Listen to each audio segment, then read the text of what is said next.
नमस्कार, मैं हूं रविंद्र जैन और आप देखना शुरू कर चुके हैं सबकी खबर। हमारे चैनल सबकी खबर पर इस समय सबसे ज़्यादा पसंदीदा कार्यक्रम है डॉक्टर भुवनेश गर्ग का। मैं आपको बता दूं कि इस समय पूरे देश भर में जिस तरह दवा माफिया काम कर रहा है, जिस तरह चिकित्सा माफिया काम कर रहा है, जिस तरह पैथोलॉजी माफिया काम कर रहा है, उन तमाम सारी चीज़ों को यदि पोल खोलते हैं तो डॉक्टर भुवनेश गर्ग, ये भुवनेश गर्ग भोपाल की शान भी कह सकता हूं, क्योंकि एक ऐसे डॉक्टर हैं जिनमें मानवीयता के गुण भरे हुए हैं। भुवनेश गर्ग का पिछला वीडियो मेरे इस चैनल पर, हमारे जो सबकी खबर एमपी इंस्टाग्राम पेज है, यदि आप जाके देखेंगे तो उनका वीडियो लगभग 75 लाख लोग देख चुके हैं। हमारे सबकी खबर को गर्व है कि हम भुवनेश गर्ग जी को का इंटरव्यू कर रहे हैं और उनके इंटरव्यू की जो झलक है, एक हमने जो दिखाई थी इंस्टाग्राम पे, जो रील बनाई थी, उसे 75 लाख लोग केवल देश में नहीं विदेशों में उनको सुन रहे हैं, उनको सेव कर रहे हैं। उनके प्रति लोगों में, उन्हें सुनने के प्रति लोगों में लगाव है। आज एक महत्वपूर्ण मुद्दा है और वो ये है कि भारत सरकार ने और तमाम सारे लोगों ने ये निर्णय लिया है कि जितने भी डॉक्टर हैं, जितनी भी दवा कंपनियां हैं, वो अब डॉक्टरों को किसी प्रकार का कोई उपहार नहीं देंगे। ये आज यदि अखबार उठा के आप देखेंगे, तमाम सारे अखबारों में पहले पेज पर ये छपा है कि ना आपको विदेश यात्रा कराई जाएगी, ना सेमिनार का टिकट दिया जाएगा, ना सेमिनार के नाम से आपको घुमाने ले जाया जाएगा। इवन गिफ्ट तो छोड़िए, किसी प्रकार का कैश, नगद, उपहार के अलावा जो फ्री दवाइयाँ दी जाती थी उनको, वो दवाइयाँ भी नहीं दी जाएंगी। ये सारा निर्णय अब ले लिया गया है। हम इसी संबंध में डॉक्टर गर्ग से बातचीत करने आए हैं, लेकिन बातचीत के दौरान डॉक्टर गर्ग ने एक बड़ा खुलासा किया और ये सारे जो खुलासे किए उसके प्रमाण हैं उनके पास। वो कहते हैं फोटो देख लीजिए, आपको समझ में आ जाएगा कि विदेशी जो दवा कंपनियां हैं, जो भारतीय डॉक्टरों को विदेश में सेमिनार के नाम से बुलाती हैं, उनको उपहार, आने जाने का टिकट और तमाम सुविधाएं तो आप छोड़ दीजिए, वो तो नेसेसरी है, लेकिन उनको एक एक एस्कॉर्ट भी दी जाती है। मतलब आप यदि इसको शुद्ध हिंदी में, देसी भाषा में कहें तो जो डॉक्टर यहाँ से सेमिनार के नाम से जाते हैं, विदेशी दवा कंपनियां उनको एक एक कॉलगल भी देती है। अब ये कितना गंभीर आरोप डॉक्टर साहब ने लगाया है। आगे बढ़ूं इसके पहले मैं उस पार्ट की झलक दिखाता हूं, उनके इंटरव्यू की वो पार्ट दिखाता हूं जिसमें डॉक्टर साहब ने कहा है कि जो डॉक्टर्स हैं उनको लड़कियां तक दी जा रही हैं। अब आप सोचिए कि इस व्यवसाय का कितना पतन हो चुका है। डॉक्टर जिन्हें आप और हम भगवान का रूप मानते हैं, वो अपनी हवस पूर्ति का भी साधन बनाया अपने व्यवसाय को, तो इससे ज़्यादा गिरा हुआ कुछ नहीं हो सकता है। आज डॉक्टर साहब ने जो कहा मैं सुना रहा हूँ। यदि किसी डॉक्टर के एसोसिएशन को, डॉक्टरों को इस पर कोई आपत्ति है, वे अपना पक्ष रखना चाहें तो हमारा चैनल उनका भी पक्ष दिखाएगा। लेकिन आज डॉक्टर भुवनेश गर्ग ने जो बहुत गंभीर बात डॉक्टरों को लेकर कही है, मैं वो पहले आपको दिखाता हूँ। तो मेरा ये कहना है कि हमको एक बहुत सक्षम सिस्टम बनाने की जरूरत है और इस गठजोड़ को, ये दवा के साथ अब ये जो प्रलोभन वाला या कैश और काइंड वाला जो सिस्टम आके खड़ा हो गया है, ये तो बहुत विकृत रूप ले चुका। मैंने कहा ना, इस प्रोफेशन में तो लड़कियां तक ला दी गई हैं और ये इंडिया बहुत गंभीर बात कह रहे हैं डॉक्टर साहब आप। ये इसको थोड़ा सा बताएंगे, किस तरह से लड़कियां लाई गई? इस सिस्टम में जब हम अपनी एक दो शोध पत्रों को पढ़ने के लिए विदेश गए थे, तो वहां पर हमने हर डॉक्टर के साथ एक एस्कॉर्ट देखी। हमने पूछा ये कैसे, तो वो दवा कंपनी की तरफ से प्रायोजित थी और उनका काम था कि डॉक्टर साहब के साथ रहिए। बहुत गंभीर आरोप लगा रहे हैं आप। ये मतलब आप एक तरह से कह रहे हैं कि जो विदेश में डॉक्टर्स जा रहे हैं उन्हें दवा कंपनियां वैसे उपलब्ध करा रहे हैं। देखो, मैं इसको सहयोगी की संज्ञा दूंगा, मैं इसको एस्कॉर्ट की संज्ञा दूंगा। एस्कॉर्ट ऑफिशियल वर्ड है भाई। वो देखिए, एस्कॉर्ट शब्द को यदि आज यदि मैं अभी गूगल करूंगा तो उसमें वैसे ही आएगा जो आए। मैं उसको, क्योंकि वो एस्कॉर्ट ऑफिशियल वर्ड है जो यूज किया जाता है उन कॉन्फ्रेंसेस में। तो आपने देखा एक छोटी सी झलक है और ये पूरा इंटरव्यू उनका मैं आपको दिखाने की कोशिश करता हूं। भुवनेश गर्ग साहब भोपाल की शान है। मैं इसलिए बार बार कहता हूं कि उन्होंने अपने हॉस्पिटल में ऐसे ऐसे मरीजों को ठीक किया है जिनको कैंसर था, जिनके पैर कटने की नौबत आ गई या शरीर के दूसरे अंग कटने की नौबत आई, उन्होंने अंग नहीं कटने दिए। उनका इलाज जो करने का तरीका है, वे लोगों का शोषण नहीं करते, लोगों को राहत देने की कोशिश करते हैं और चाहते हैं कि डॉक्टरों को पूरा संरक्षण मिलना चाहिए। डॉक्टरों के जो व्यवसाय है, इसका पूरा नए सिरे से मूल्यांकन होना चाहिए। सरकारें इन पर पाबंदी ना लगाएं। ये तमाम सारी चीजें आज उन्होंने कही हैं। मैं पूरा इंटरव्यू आपको सुनवाता हूं। आज मैं डॉक्टर साहब के पास आया हूं ये जानने के लिए कि आज देश के तमाम सारे अखबारों ने एक खबर छापी है कि अब दवा कंपनियां डॉक्टरों को किसी प्रकार की कोई गिफ्ट नहीं दे पाएंगी। उनको सेमिनार के लिए हवाई जहाज के, ट्रेन के या कोई दूसरे टिकट नहीं दे पाएंगे। उनको किसी प्रकार के उपहार नहीं दे पाएंगे। यहां तक कि उनको जो फ्री दवाइयां दी जाती थी सैंपल के नाम पर, वो भी नहीं दी जाएंगी। तो आखिर इसका क्या असर होगा? इसका मतलब पहले दिए जा रहे थे, पहले डॉक्टर यूज हो रहे थे, अब नहीं होंगे। इन तमाम सारे मुद्दों पर इसका पूरा असर क्या होगा इस पूरे मार्केट पर, मैं समझने की कोशिश करता हूं। डॉक्टर साहब आपका स्वागत है। डॉक्टर साहब सबसे पहले आपको बधाई दूंगा कि मेरा और आपके दोनों के मिलन से ये संदेश पूरे दुनिया में जा रहा है, नॉट ओनली इंडिया। सबकी खबर बहुत छोटा सा चैनल हमने शुरू किया, लेकिन हमें गर्व है कि आपका इंटरव्यू 73 लाख लोग सुन रहे हैं अपने चैनल पे, हमारे चैनल पर। तो ये आपको बहुत बहुत बधाई। और आप जिस स्पष्टता के साथ बोल रहे हैं, जितनी क्लियरिटी के साथ बोल रहे हैं, लोग आपको पसंद कर रहे हैं। मैं अब मूल मुद्दे पे आता हूं। आज समाचार पत्रों में छपा है कि जितनी भी दवा कंपनियां हैं अब अपनी दवाई के प्रमोशन के लिए डॉक्टरों को किसी प्रकार का कोई प्रलोभन नहीं देंगी। आज यदि यह खबर छपी है, इसका मतलब ये निकाला जा सकता है कि अभी तक सारे डॉक्टर प्रलोभन में थे और दवाइयों की मार्केटिंग कर रहे थे। नहीं, देखिए रविंद्र जी, ये तो बहुत प्रचलित परिपाटी है कि जहाँ व्यापार होगा, जहाँ बाजार होगा, वहाँ पर किसी न किसी प्रकार के हथकंडे लगातार अपनाए जाएंगे और वो अपनाए जाते रहे हैं और कालांतर में भी अपनाए जाते रहे हैं, अभी भी अपनाए जा रहे हैं। और कितने भी आप विसंगतियां कानून की खड़ी कर लें, कितनी भी रोक लगा लें, ये परिपाटी किसी न किसी तरह से केस और काइंड में चलती रहेगी। ये क्यों चलेगी उसका मैं छोटा सा उदाहरण बताता हूं कि आज तो एक 2024 के कानून की परिभाषा, जो हर साल कानून आता है, उसकी एक परिभाषा फिर आ गई है कि डॉक्टर किसी तरह का कोई फेवर नहीं लेंगे, ना दवा कंपनी दे सकेंगी।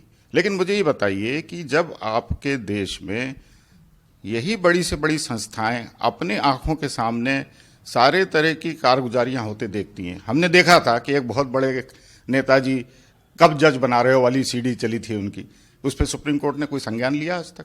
हमने देखा था कि एक बहुत बड़े वकील सुप्रीम कोर्ट के अपने बेटे के लिए कहते थे कि इसको पैसा दो, ये शाम को जो बोलोगे वो निर्णय ला के दे देगा। ये सब ऑन रिकॉर्ड हैं, कोई निर्णय हुआ इनके ऊपर? तो मेरा ये कहना है कि व्यवस्था, परिपाटी, भ्रष्टाचार इस हद तक आमूलचूल शामिल हो गया है कि आप किसी डॉक्टर को या किसी फार्मास्यूटिकल कंपनी को आपस में गठजोड़ करने से रोक कैसे पाओगे? चलो, आपने कहा कि मेरे यहाँ सैंपल नहीं आएगा। आपको मेरे यहाँ कहीं कोई सैंपल दिखा आज तक? आपको मेरे यहाँ कोई एमआर दिखा आज तक? मेरे यहाँ घुसते समय एमआर को एक तख्ती लेके चलना होता है कि मेरा प्रोडक्ट सबसे अच्छा है और सबसे सस्ता है। ये दो चीजें नहीं होती, वो नहीं आता। और मैं नहीं लिखता हूँ, मैं वैसे भी दवाइयाँ बहुत कम लिखता हूँ, ये आप जानते हो ना। मैं एंटीबायोटिक लिखता हूँ ज़्यादा, ना मैं किसी तरह की। तो इशू क्या है कि आज जो बड़े बड़े कारपोरेट हॉस्पिटल खुल गए हैं, दवा कंपनियां उन हॉस्पिटल के लिए उन शहर में सिर्फ एक ही प्रोडक्ट बनाकर उन्हीं के साथ टाई अप करती हैं। अब वो दवा सिर्फ वहीं मिलेगी और कहीं नहीं मिलेगी। नतीजा क्या है? मरीज को मजबूरन वहां जाना पड़ेगा। आप इस गठजोड़ को कैसे तोड़ोगे? क्या आज तक हमारे देश में एक व्यवस्था ऐसी कायम हुई है कि मरीज को हम ये कह सकें कि भाई ये 4 प्रोडक्ट हैं, इसमें से ये प्रोडक्ट चारों रेपुटेड कंपनी है। यहाँ मैं जेनरिक और फ्यूरियस और काउंटरफिट दवाइयों पे नहीं जा रहा हूँ, जिनके अंदर ना तो दवा की मात्रा है, ना क्वांटिटी है, ना क्वालिटी है, कोई चेक नहीं है उनके ऊपर। और मैंने आपसे लास्ट टाइम भी कहा था, आपने देखा होगा दिल्ली में कितना स्पूरियस ड्रग्स का मार्केट पकड़ाया। ये नकली दवाइयाँ ढेर बनती हैं, हम उस पर रोक नहीं लगा पा रहे, तो हम गठजोड़ पे रोक कैसे लगाएंगे? तो यहाँ मेरा ये कहना है कि चीजें इतनी बुरी तरह से व्याप्त हो गई हैं कि केस और काइंड हर तरह की चीज मार्केट में खड़ी हो गई है कि डॉक्टर साहब बोलिए क्या चाहिए आपको, आप कैसे रोकेंगे उसको? अब यहां दूसरा पक्ष यह है कि आज भी मेरे देश की मेडिकल सर्विसेज, मेडिकल सेवाएं दुनिया भर में सबसे श्रेष्ठ हैं। मैं गर्व के साथ कहता हूं, दुनिया भर में सबसे सस्ती हैं, मैं पूरे कॉन्फिडेंस के साथ कहता हूं। तो इस व्यवस्था को हम कायम कैसे रख पाएंगे? क्या हमने हमारे डॉक्टर को कानूनी प्रपंचों से बचाया? नहीं, हमने उसके ऊपर सारे कानून लाद के रखे हैं। हर कोई आके उसको धमका जाता है, पुलिस हो, चाहे प्रेस हो, चाहे नेताजी हो, चाहे इनकम टैक्स हो, चाहे कोई भी हो, हर कोई आके डॉक्टर को धमकाने के लिए तैयार बैठा है। उसके ऊपर कौन सी कार्रवाई है? वहां से नेता की दुकान चलती है, वो अस्पताल में जाके एक तोड़फोड़ मचाता है तो अपने आप को स्थापित कर लेता है, बड़ा नेता बन जाता है वो। तो हमारा ये कहना है कि ये गठजोड़ हम डॉक्टरों को सुरक्षा कब देंगे ताकि वो अच्छे से अच्छा ट्रीटमेंट कर सके? हम डॉक्टर को भरपेट तनख्वाह कब देंगे ताकि वो किसी तरह की व्यापार अनैतिक उसकी तरफ ना सोचे? आज भी मैं आपसे कहता हूं मैं जितनी भी कॉन्फ्रेंसेस अटेंड करता हूं, मेरे को हर कॉन्फ्रेंस का अगर 20,000 रुपये कॉन्फ्रेंस की फीस है, मुझे उस पर जीएसटी देना पड़ता है 18%। क्यों देना पड़ता है? मुझे हवाई जहाज पे 18% जीएसटी देना पड़ता है, मुझे होटल पे 30-35% जीएसटी देना पड़ता है। क्या सरकार मुझे मेरे किसी, ये रिसर्च का पार्ट है, ये शोध का पार्ट है, इनोवेशन का पार्ट है, हमें इसमें कोई ट्रेवल लीजर नहीं मिल रहा है, वो नहीं मिल रहा है। क्या हमें सरकार ये सहूलियत देती है कि हाँ आप साल में 2 कॉन्फ्रेंस अटेंड कर सकते हैं, सरकार पैसा देगी, हमें क्यों लेना डॉक्टर कंपनी से? क्या सरकार हमें साल में एक बार विदेश की यात्रा, अगर हमारे पास रिसर्च है जिसमें हमको इनविटेशन कॉल आई है स्पीकर की, आज मेरे पास 7 कंट्रियों से स्पीकर इनविटेशन कॉल है, कॉन्फ्रेंस फ्री है मेरी, पर मेरा आना जाना ठहरना मैं तो नहीं कर सकता, मेरे पास एक कॉन्फ्रेंस का भी पैसा नहीं है, कैसे जाऊंगा मैं? तो रविंद्र जी, यहां बहुत सख्ती के साथ सरकार में बैठे लोगों को यह सोचना होगा कि हम लगातार बात कर रहे हैं कि मल्टी ड्रग रेजिस्टेंट बैक्टीरिया, हमने बात की, कितना खतरनाक कहर सामने आने वाला है। आज हमारे पास लगातार मरीजों की जो लिस्ट आ रही है। डॉक्टर साहब, एक बात पिछली दोनों आपने कहा था मुझसे, और हमने कहा था कि अगले इंटरव्यू में अपन बात करेंगे, वो था कि इंडियन मेडिकल सर्विसेज की स्थापना हो, जैसे आईएएस हैं, जैसे आईआरएस हैं, जैसे फॉरेस्ट सर्विसेज हैं, जैसे रेवेन्यू सर्विसेज हैं, वैसे ही मेडिकल सर्विसेज होना चाहिए। तो यदि आज भारत सरकार ये निर्णय ले ले कि मेडिकल सर्विस हो जाए, तो क्या कुछ सुधार की गुंजाइश दिख रही है, और वो कैसे होगा? देखिए, मेडिकल सर्विसेज भारत सरकार सोच भी ले तो उस मेडिकल सर्विसेज के कानून कौन बनाएगा? उस मेडिकल सर्विसेज की पूरी अवधारणा कौन रचेगा? वही बैठे हुए ऊपर के लोग, वो अपने हिसाब से फिर वैसे ही बनाएंगे। मेरा ये कहना है कि मेडिकल सर्विसेज बनाने के लिए हमारे जैसे लोगों को बागडोर दी जानी चाहिए कि कहाँ पे कैसे क्या होगा। मैं आज आपसे बात करता हूँ कि आज किसी भी जुडिशरी में जहाँ आप डॉक्टर को कटघरे में खड़ा करते हो, कितने पढ़े लिखे डॉक्टर उस बोर्ड में बैठे हैं जो ये निर्णय करें कि सही है कि गलत है? सब नॉन मेडिकल बैठे हैं जिनको सब्जेक्ट की कोई जानकारी नहीं है, वकील को सब्जेक्ट की कोई जानकारी नहीं है। आज कितने इंस्टीट्यूट्स में जो कंस्ट्रक्शन से रिलेटेड काम करती हैं, हॉस्पिटल बनाने से लेकर सब करने तक, उसमें कितने डॉक्टर बैठे हैं जिनको कंस्ट्रक्शन रिलेटेड आपने एक्सपर्टाइज दी है? एक भी नहीं है। आज कितने डिस्पोजल सिस्टम्स या जो हम कहते हैं आज बड़ी बड़ी मेडिकल इंडस्ट्री जो हमारी बायोमेडिकल, जिसमें इंस्ट्रूमेंट्स और सब चीज़ें हैं, करोड़ों करोड़ अरबों रुपए के, उसमें कितने डॉक्टर हैं? हमारे पास कितना बड़ा स्कोप है। आज हमारे पास अगर एक मेडिकल कॉलेज में 150 बच्चों को हम एमबीबीएस पढ़ा रहे हैं, तो हम 1500 बच्चों को साथ में ये एंसिलरी सर्विसेज पढ़ा सकते हैं कि medical engineering, medical bio engineering, medical legal एक सिस्टम, मेडिकल कितना बड़ा रोजगार हो सकता है, और कितना बड़ा आपको वो एक्सपर्टाइज मिलेगा जो आगे चल के इन अस्पतालों की बागडोर संभालेगा, इनके इंस्ट्रूमेंट्स ठीक करेगा, इनका लीगल स्टेटस है तो उसके ऊपर काम करेगा, इनका डिजाइनिंग स्ट्रक्चर की बात है तो उसके ऊपर काम करेगा। और उसी में से कुछ लोग जो होंगे जो बहुत अच्छे सक्षम एमबीए हॉस्पिटल मेडिकल रिलेटेड होंगे, वो आगे बढ़ेंगे सर्विसेज के लिए। है सरकार में दम तो खड़ा करे हमें और बनाए इस सिस्टम को। क्या मेडिकल फैसिलिटीज को हम व्यवसाय की जगह सेवा में नहीं बदल सकते हैं क्या? बिल्कुल करना चाहिए था। अगर ये सेवा थी तो कंज्यूमर कोर्ट क्यों लेके आया? इसलिए कि ये व्यवसाय है भैया आज की तारीख में। अभी भी व्यवसाय नहीं है, अभी भी हम व्यवसाय नहीं रखते, अभी भी ये सर्विसेज में आता है, सेवा में आता है। नहीं, सर्विसेज में आता है बेशक क्या हो, लेकिन अभी भी व्यवसाय में नहीं आता है। बताइए, भोपाल के सारे बड़े अस्पताल यहाँ के इंडस्ट्रीज के हाथ में व्यवसाय, वो व्यवसाय है। आपने लेकिन डॉक्टर उन्हीं के अधीन काम कर रहे हैं ना। वो डॉक्टर तो अपनी मेडिकल प्रोफेशनल की जो उसकी बेसिक एथिक्स है वो सेवा कर रहा है। आप बताइए, आप किस डॉक्टर को 50,000 रुपए में आज खड़ा करके रख सकते हैं कॉर्पोरेट में? आज एक आम सरकारी कर्मचारी की तनख्वाह 1.5 लाख से ऊपर है। आप वो मैंने कहा ना आपको, उसको एक सम्मान। हमने हमारे देश में दुर्भाग्य ये है कि चिकित्सा सेवा को, मैं फिर यह सेवा वर्ड आ गया इसके अंदर, चिकित्सा सेवा को हमने इतना दोयम करके रखा है। हमने उसको 24 घंटे खड़ा रहने वाला एक ऐसा अदना सा व्यक्ति इंसान को मशीन बना दिया है।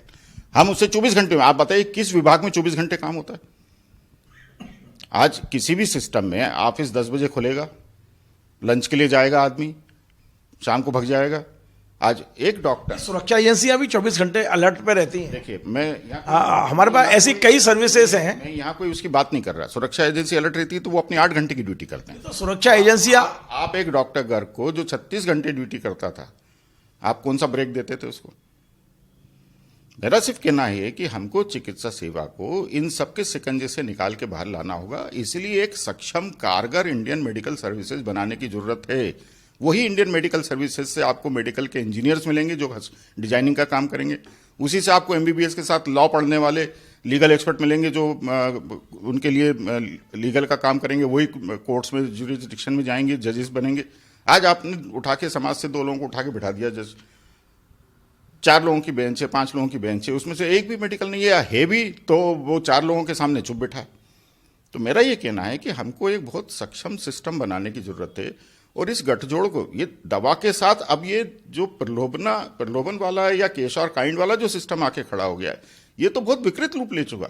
मैंने कहा ना, इस प्रोफेशन में तो लड़कियां तक ला दी गई हैं, और ये इंडिया बहुत गंभीर बात कह रहे हैं डॉक्टर साहब आप। ये इसको थोड़ा सा बताएंगे, किस तरह से लड़कियां लाई गई? इस सिस्टम में जब हम अपनी 1-2 शोध पत्रों को पढ़ने के लिए विदेश गए थे, तो वहां पर हमने हर डॉक्टर के साथ एक एस्कॉर्ट देखी। हमने पूछा ये कैसे, तो वो दवा कंपनी की तरफ से प्रायोजित थी और उनका काम था कि डॉक्टर साहब के साथ रहिए। बहुत गंभीर आरोप लगा रहे हैं आप ये। मतलब आप एक तरह से कह रहे हैं कि जो विदेश में डॉक्टर्स जा रहे हैं उन्हें दवा कंपनियां वैसे उपलब्ध करा रहे हैं। देखो, मैं इसको सहयोगी की संज्ञा दूंगा, मैं इसको एस्कॉर्ट की संज्ञा दूंगा। एस्कॉर्ट ऑफिशियल वर्ड है भाई। वो देखिए, एस्कॉर्ट शब्द को यदि आज यदि मैं अभी गूगल करूंगा तो उसमें वैसे ही आएगा जो आए। मैं उसको, क्योंकि वो एस्कॉर्ट ऑफिशियल वर्ड है जो यूज किया जाता है उन कॉन्फ्रेंसेस में। नहीं तो वो एस्कॉर्ट के लिए क्या उपयोग क्या कर रहे हैं डॉक्टर के लिए? हर डॉक्टरों को यदि लड़की उपलब्ध कराई जा रही है। व्याख्या पे नहीं जाऊंगा, मैं बहुत सीधी सी बात कहता हूं कि आज इतना डिटोरेशन हो गया है, और ये डिटोरेशन सिर्फ मेडिकल फील्ड में नहीं है, मैंने कहा ना हर फील्ड में। अच्छा, ये विदेश में है, इंडिया में नहीं है ना? ये देखिए, इंडिया में, भारत में तो नहीं है। इंडिया में आपका अभी उतना मैंने कहा ना, इंडियन मेडिकल सर्विस आज भी बहुत तगड़ी है, इस हिसाब से बहुत श्रेष्ठ हैं और अपना बहुत ईमानदारी से काम कर रही हैं। हमें जरूरत होगी कि हमें डॉक्टरों को उस गिरावट से बचाने के लिए लगातार प्रयास करने चाहिए, सरकार को प्रयास करने चाहिए। डॉक्टर साहब, आपका ये इंटरव्यू यदि डॉक्टर्स की पत्नियां सुनेंगी तो शायद अपने पतियों को अब विदेश भेजना ना बंद कर देंगे। डॉक्टर अपनी पत्नियों को लेके जाए ना, डॉक्टर अपनी पत्नियों को लेके जाए। डॉक्टर को अकेला तो नहीं जाने देंगे, कम से कम अपनी पत्नी को लेके जाए। क्या है इसमें? क्योंकि आज आपने एक ऐसा मामला छेड़ दिया है, कहना चाहिए डॉक्टरों की दुबती हुई नब्ज पे हाथ रख दिया आज आपने। मैंने पूरी जिम्मेदारी के साथ ये बात कही है आपसे, इसमें कोई संदेह नहीं है। प्रमाणिक है ये बात? मुझे किसी को प्रमाण नहीं देना, लेकिन आपकी नजर में प्रमाणिक है क्योंकि आपने अपनी आंखों से देखा है। इसलिए तो मैंने कहा ना कि जब हम आपके सामने अगर वो कॉन्फ्रेंस के फोटोग्राफ रख देंगे तो मान जाओगे आप। ठीक है, इशू बहस का नहीं है, इशू कुतर्क का नहीं, इशू इस बात का है कि हम हमारी गरीब जनता को जो आज तुरंत उसको चिकित्सा सुविधा मेरे देश में मिल सकती है, उसको विदेशों जैसे 6-6 महीने की वेटिंग नहीं करना पड़ती, विदेशों जैसे $2,000 की डॉक्टर की फीस नहीं होती। यहाँ पर आज भी डॉक्टर 2,000, 1,500 रुपये में अवेलेबल है, तुरंत अवेलेबल है, आप जाइए आपको तुरंत उपचार मिल जाएगा। हमें उस व्यवस्था को बचाना है।